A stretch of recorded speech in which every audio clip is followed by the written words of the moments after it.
Perempatan itu sebenarnya tak terlalu ramai. Tapi entah kenapa sejak 2 tahun terakhir selalu jadi perbincangan. Bukan karena macet, bukan pula karena pembangunan, tapi karena sebuah warung nasi yang berdiri tepat di ujung tikungan jalan tempat yang dulunya sering disebut warga sebagai perempatan Tiga Arwah. Warga lama tahu sejarahnya. Konon, di perempatan itu pernah terjadi kecelakaan maut yang merenggut 3 nyawa sekaligus.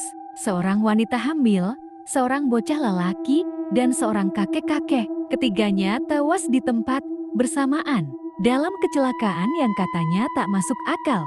Sejak itu, jalan tersebut dijuluki warga sebagai jalan terkutuk, dan nyaris tak ada yang berani melintas malam-malam. Hingga tiba-tiba muncul warung nasi sederhana. Nggak terlalu besar, hanya beratapkan seng dan berdinding triplek. Tapi anehnya, warung itu selalu ramai. Padahal tidak ada benar, tidak pernah ada promosi, tak ada akun media sosial, bahkan tak punya papan nama. Yang lebih mengherankan, warung itu hanya buka dari jam 10 malam sampai subuh. Namanya orang penasaran, aku pun datang ke warung itu. Namaku Rino, wartawan lepas. Aku sering bikin konten misteri dan urban legend untuk disiarkan ke kanal YouTube kecil milikku. Sudah beberapa kali aku meliput kisah angker, dan tempat ini menarik perhatianku. Setelah banyak netizen bilang warung setan, ini bikin ketagihan. Tapi tak ada yang pernah lihat siapa yang keluar dari dalamnya. Malam itu, aku datang jam 11 malam. Dari kejauhan, lampu bohlam kekuningan terlihat redup menggantung di depan warung. Warung itu tampak ramai, tapi anehnya, dari kejauhan, suasananya seperti kabur. Seperti ada kabut samar yang hanya menyelimuti warung tersebut. Padahal malam itu langit cerah. Begitu aku parkir motor dan mendekat, langkahku terasa berat. Ada hawa dingin yang menjalar ke tengkuk. Bulu kuduku berdiri, tapi aku pura-pura santai. Aku bawa kamera kecil, kuletakkan di saku jaket. Begitu masuk, aku melihat pengunjung duduk berjajar di bangku kayu. Sunyi, tak ada suara. Semua makan tanpa berbicara, tanpa senyum. Di belakang etalase, seorang wanita paruh baya berdiri sambil meracik nasi. Wajahnya biasa saja, tapi matanya sangat tajam. Dia seperti tahu aku orang asing di situ. Duduk aja. Mas, mau nasi apa? Tanyanya. Suaranya datar. Aku menelan ludah. Nasi ayam aja, Bu. Tangannya bergerak cepat. Suara centong nasi, denting sendok, dan letupan kecil dari wajan membuat suasana makin aneh. Setiap detik terasa lambat. Saat nasi datang, aku menatap isinya. Aromanya sedap, terlalu sedap untuk warung pinggir jalan. Warnanya pun menggoda. Tapi aku sempat terkejut saat melihat bentuk ayamnya. Seperti terlalu mengilap, seperti tidak nyata, tapi mungkin hanya pikiranku saja. Aku coba mencicipi. Rasanya luar biasa. Gurihnya melekat di lidah, pedasnya pas, dan ada aroma khas yang entah dari mana asalnya. Aku terus makan, tapi tiba-tiba perhatianku tertuju pada pengunjung di sebelahku. Seorang pria dengan jaket robek dan wajah pucat. Ia makan dengan sangat pelan, tapi tangan dan bibirnya gemetar. Aku curi-curi lihat ke bawah meja. Astaga, kakinya tak menyentuh lantai, seperti melayang.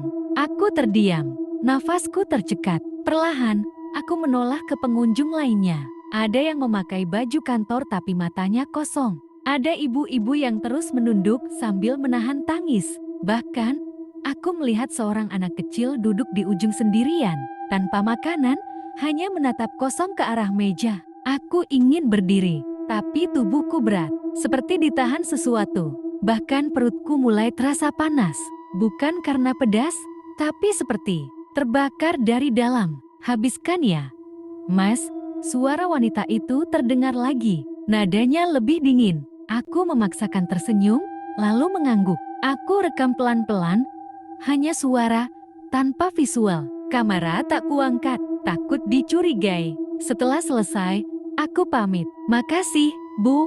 Wanita itu hanya tersenyum tipis. Tapi saat aku menatap matanya, pupilnya seperti melebar. Matanya tak punya batas, hitamnya dalam sekali. Begitu aku keluar dari warung, semuanya seperti kembali normal. Angin malam bertiup, suara jangkrik terdengar. Tapi saat aku menoleh ke belakang, warung itu kosong. Benar-benar kosong. Tak ada siapa-siapa. Bahkan, lampunya mati. Jantungku berdegup keras. Aku cepat-cepat naik motor dan pulang. Di rumah, aku muntah-muntah. Tubuhku panas dingin.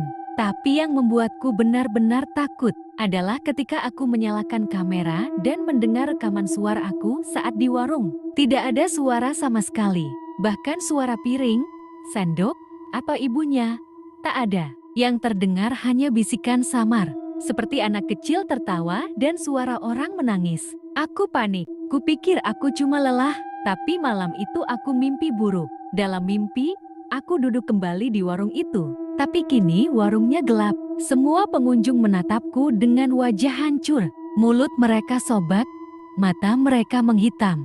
Di pojok warung, ibu penjaga itu berdiri, tanpa kepala. Tubuhnya berjalan mendekat, membawa nasi dengan tangan penuh darah. Saat aku terbangun, jam menunjukkan jam 3:33 pagi. Lantai di bawah tempat tidurku basah, seperti ada bekas langkah kaki dari luar jendela ke tempat tidurku. Besoknya, aku kembali ke perempatan itu. Siang hari, tapi warung itu tidak ada. Yang ada hanya semak dan tanah kosong. Aku tanya warga sekitar. Salah satu ibu-ibu yang jualan sayur bilang, "Mas, di situ mah kosong dari dulu, gak ada warung. Kalau malam, jangan deket-deket situ. Dulu pernah ada warung, tapi kebakar." Yang jualan ibu-ibu meninggal sama anaknya. Kebakaran tahun 2001. Aku gemetar. Aku tunjukkan foto makanan yang sempat aku potret dengan HP. Ibu itu langsung pucat. Itu makanan Bu Rani yang terbakar itu. Dulu dia buka warung malam. Di situ juga. Aku tidak bisa berkata apa-apa. Sejak kejadian itu, hidupku berubah. Setiap malam, aku mencium bau nasi hangat di dapurku, padahal aku tidak pernah masak. Dan setiap hari Jumat, aku melihat ada sisa jejak nasi di depan pintu rumah. Aku coba pindah keluar kota, tapi tetap saja, setiap jam 3:33 pagi, aku mimpi hal yang sama. Aku duduk di warung, sendirian. Ibu penjaga warung itu selalu datang, membawa sepiring nasi. "Kamu belum bayar, Mas?" katanya. Sampai sekarang, aku tidak tahu apa yang terjadi malam itu. Tapi satu hal yang pasti, warung itu bukan tempat manusia. Dan siapapun yang makan di sana, akan terus dikenang oleh mereka yang tak pernah keluar dari perempatan Tiga Arwah. Sudah seminggu sejak aku makan di warung itu. Tapi setiap malam, semuanya terasa seperti belum selesai. Mimpi-mimpi aneh terus datang. Bukan hanya 1-2 kali tapi selalu muncul saat jam menunjuk angka yang sama. 03,33 dini hari. Mimpi-mimpi itu mulai berubah. Kini tak lagi hanya sekadar suasana warung. Aku melihat hal-hal yang lebih mengerikan. Dalam salah satu mimpi, aku melihat perempatan itu dari atas. Seperti mataku melayang di udara. Ada puluhan orang berjalan menuju warung dalam formasi ganjil. Mereka seperti mayat hidup jalan terseok-seok, matanya putih semua, dan wajahnya dipenuhi bekas luka terbakar. Di antara mereka, aku melihat sosok yang sangat jelas. Anak kecil berpakaian SD, dengan wajah gosong setengah. Ia menatap ke arahku dan tersenyum. "Udah kenyang, Kak?" katanya dalam mimpi itu, dengan suara lirih. Aku terbangun dengan peluh dingin membasahi tubuh. Lampu kamarku berkedip-kedip. Di dinding kamar, ada bekas tangan kecil seperti jejak tangan basah. Aku mulai berpikir untuk berhenti menyelidiki ini. Tapi rasa penasaranku lebih kuat. Sesuatu dalam diriku seperti ditarik kembali ke perempatan itu. Aku merasa belum selesai dan belum bayar. Hari ke-7, aku kembali ke sana. Kali ini, aku bawa teman namanya Fajri. Sahabatku sejak SMA. Dia nggak percaya hal-hal mistis. Justru dia yang selalu menertawakan ceritaku. "Kalau emang serem, kita cek bareng. Siapa tahu lu halu karena kurang tidur," katanya. Kami tiba di perempatan jam 10 malam. Jalanan sepi, lampu jalan redup, dan udara terasa lebih dingin dari biasanya. Kami parkir di bawah pohon. Sekitar 15 meter dari lokasi warung itu berdiri seminggu lalu. "Lah, di mana warungnya?" tanya Fajri. Aku menunjuk ke arah sebuah gubuk kecil yang tiba-tiba muncul. Aku yakin saat kami datang tadi, tempat itu kosong. Tapi dalam sekejap, warung itu ada. Lengkap seperti minggu lalu. Dengan lampu bohlam kuning yang menggantung lemah. Dan aroma nasi yang menggoda menguar ke udara. Aku menatap Fajri. Lu lihat juga kan? Iya.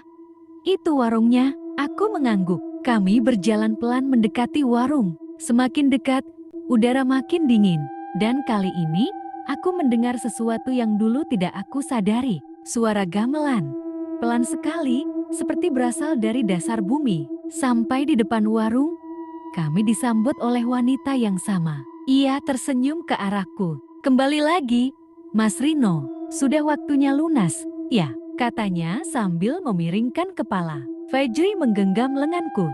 Lu kenal dia? Aku tak menjawab. Tubuhku kaku. Wanita itu terlihat berbeda malam ini. Rambutnya lebih panjang, dan di lehernya ada bekas luka hitam melingkar. Seperti bekas terbakar. Kami duduk. Tanpa memesan apapun, sepiring nasi sudah di depan kami. Tapi kali ini berbeda. Warnanya lebih gelap, dan aroma dagingnya menyengat seperti bau amis darah yang mengendap. Aku nggak mau makan ini, kata Fajri, berdiri. Tapi tiba-tiba dia terdorong ke kursi. Sendiri, tidak ada yang menyentuhnya. Tapi tubuhnya tertarik ke bawah seolah ada tangan tak terlihat menahannya. Harus dicoba, Mas. Kalau enggak, teman Mas yang bayar, bisik si ibu. Aku menoleh ke Fajri, yang kini mulai berkeringat dingin. Matanya melotot, tangan kanannya gemetar, dan jari-jarinya mulai memegang sendok. Seolah tak bisa menahan. Tanpa sadar, aku berteriak, berhenti, kami nggak mau ikut semua ini. Tiba-tiba lampu warung padam, gelap total. Dan dari kegelapan, suara-suara muncul, tangisan, tertawa, rintihan, dan suara orang mengerang seperti dicekik. Cahaya kembali menyala. Warung itu berubah. Meja kayu tempat kami duduk ini dipenuhi ceceran darah. Piring nasi berubah menjadi tengkorak manusia yang terbuka dengan nasi di dalamnya. Dinding warung retak, dan dari setiap retakan keluar tangan-tangan kecil berwarna hitam. Di belakang si ibu muncul 3 sosok bayangan. Seorang wanita hamil dengan perut terbuka, anak kecil dengan kepala terbakar, dan seorang kakek yang tubuhnya menggantung tanpa tali. Ketiganya menatap kami. Jangan pergi sebelum bayar, kata mereka bersamaan. Fajri menjerit, tapi suara jeritannya terdengar pelan, seperti tertelan ruang. Tiba-tiba tubuhnya terangkat ke udara. Ia menggeliat, lalu terdiam. Bola matanya membalik, dan tubuhnya jatuh seperti karung kosong. Aku minta maaf, bisikku, air mataku jatuh. Si ibu mendekat, tangannya menyentuh pundakku. Mas Rino masih bisa pulang, tapi satu nyawa harus ditinggal. Aku menatap Fajri yang kini tak bergerak. Tanpa sadar, aku mengangguk. Seketika tubuhku terdorong keluar warung. Udara malam terasa segar kembali, tapi tubuhku lemas. Aku menoleh ke belakang. Warung itu menghilang, seperti kabut yang tersapu angin.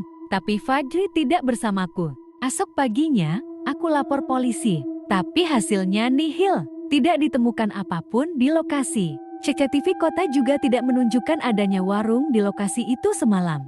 Bahkan, motorku dan motornya Fajri tidak terekam lewat di jalan itu. Hilang, seperti tidak pernah ada. Yang lebih mengerikan lagi, HCV Fajri masih aktif. Tapi yang menjawab bukan dia. Akan segera buka cabang dekat rumahmu, kata suara itu. Suara wanita, si ibu penjaga warung.